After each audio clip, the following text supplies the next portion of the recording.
had a presidential debate last week, and we want to get into what the proposals around housing, if any exist, are. This is what I'll say. I watched the debate. Did you guys watch the debate? Yeah, I saw most of it. Yep. What were your thoughts? Who was the winner? Was it former President Trump? Was it Vice President Harris? Was it ABC for the ratings? Was it? Oh man, I thought Trump did a very good job in the first half, and then he kind of went downhill when he got a little distracted in the second half. What was your takes, Rob?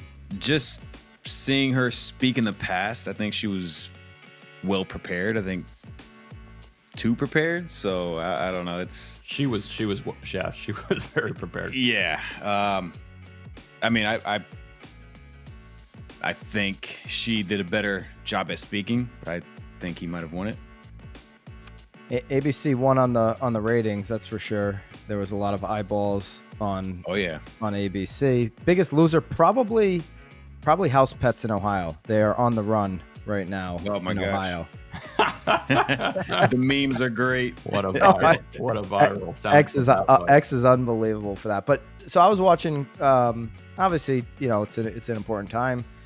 Got to know what's going on with that stuff. The debates are a lot of show, and I think if your research on, we're not getting political here, but if your research on voting is just boiled down to these 90-minute debates, that's probably a flaw there. And so one thing that I was really looking for, and in fact, with BAM, we have a media company now, BAM.com, covers housing. We were really focused on what was going to be said around housing. And so it was interesting because Vice President Harris mentioned housing within, I think, her first 60 seconds, her first 2 minutes. She mentioned, the need for Americans to be able to afford a home. I was like, ooh, here we go. We could have some housing stuff. Well, in totality, we did the math. Housing got just 42 seconds in the debate out of the 90 minutes. Okay. Wow. If you're going for a scorecard, Harris mentioned housing 6 times. Trump never mentioned housing. Now, to be fair to both sides, in the 42 seconds that were wrapped into housing, there was a lot of discussion on the economy, which is obviously going to impact the housing market significantly, right? If we can get, costs down across the board. They focused a lot on inflation, obviously, as they should. That's where a lot of the economic conversation has been, the greater part of the last 3.5 years. So there wasn't much, but in there, and we're going to get to this article that Brian Skelly pulled up from 2000, and this is a 2009 article that you pulled up. It is. So in this debate, Vice President Harris mentioned her plan for. She does mention the word plan a lot, but doesn't actually then articulate steps of the plan. Like, I don't actually, when I watch these debates, I don't get on. Mentally, obviously I'm not a moderator, so I can't get on anybody, but I wouldn't mentally get on Trump as much for not articulating his plan, because there's a 4-year track record of the plans that he did put into place. Good point. Harris kind of has a 3.5-year track record, but whose hand was really on the wheel? I don't think anybody thinks it was hers. So she's got to articulate her plan a little bit further. But she says, let's talk about our plans and let's compare the plans. Well, she gives like the title, but not the definition. Anyways, I have a plan to give startup businesses $50,000 tax deduction to pursue their ambitions, their innovation, their ideas, their hard work. I have a plan, $6,000 for young families, first year of child's life, critical stage, child's development. I have a plan that is about allowing people to be able to pursue what has been fleeting in terms of the American dream by offering a help with down payment of $25,000 down payment assistance for first-time homebuyers. Okay, so the essence of the plan is $25,000 down payment for first-time homebuyers. There have been plans similar to this in the past. And so Brian Skelly, who's been in the mortgage business multiple decades, went into the archives and pulled an article which he's going to break down for us from 2009 and his experience with these down payment programs, so these down payment assistance for first-time home buyers. So go ahead, Brian. Why don't you break this? What's your thoughts? You're the finance guy here in real estate. You're the mortgage guy. So you deal directly with down payment assistance when it's available or when these programs have been presented in the past. You know, what's your take on this? Will it work? Is this a good thing? Is this something that is going to create other issues? Give us all the good and the bad. Sure. So, I think a lot of times there's a misconception with the home buyer that there is that there's always these massive discounts for being a first-time buyer. And that's actually not the case. I've been doing mortgages since 2005, and there was only 2 years that we had an actual tax credit for first-time buyers, and that was in 2008 and 2009. And, that was a little bit of a stimulus in response to the global financial crisis. And then in Connecticut, we did see over the last year and a half, they had the Time to Own program, which was also a pretty significant down payment assistance program.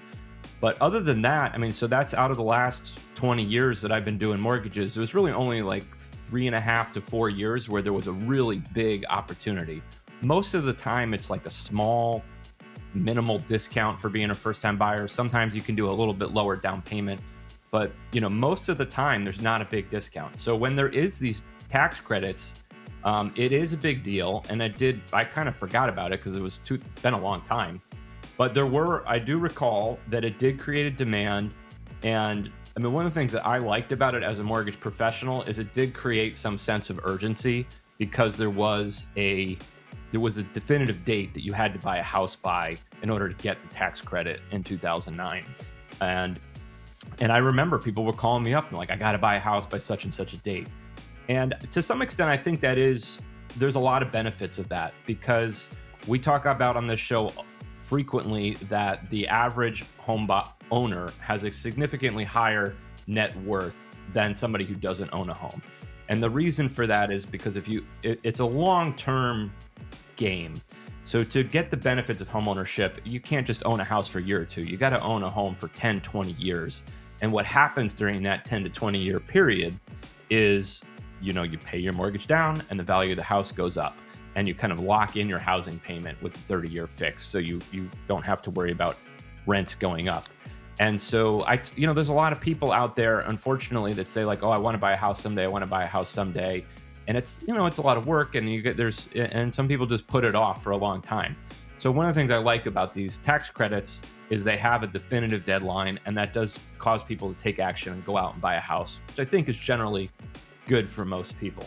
And it was really important in 2008, 2009 to stimulate the housing market. True. It was in terms of interest in buying a house because I know what you're going to say next. Go ahead. Well, for those of us that remember, there was no interest in buying homes after the mortgage crisis. You can go 2009, 10, 11, 12 was the double bottoming out in Connecticut. 12 and 13 and 14. For the better part of half a decade, 5+ years, you could list a home and for like when you tell newer agents these stories that have just seen the last 5 years, you could list a home under what you thought market value was, under what the comps were, and just have no showings, zero.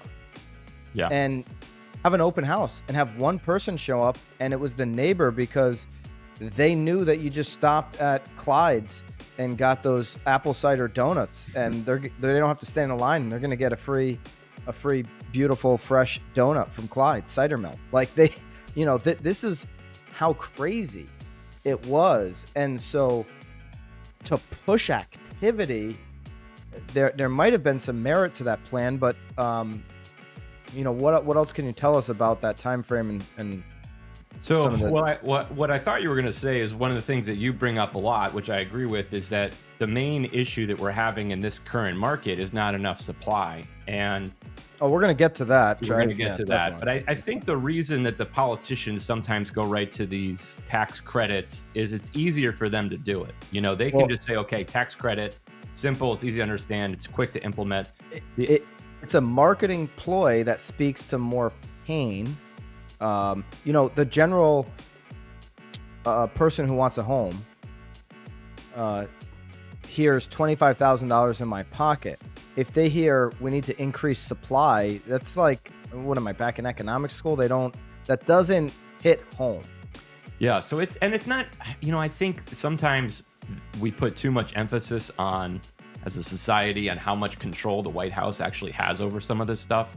You know, this issue of not enough housing, I almost feel like it almost doesn't even matter who's in the White House, because it really comes down to local zoning issues, building ordinances, you know, the cost of supplies to build houses, all these things that, like, and I Googled it. I'm like, oh, how's this tax credit going to work? Is it going to be a forgivable loan, like time to own? Is it going to be a tax credit?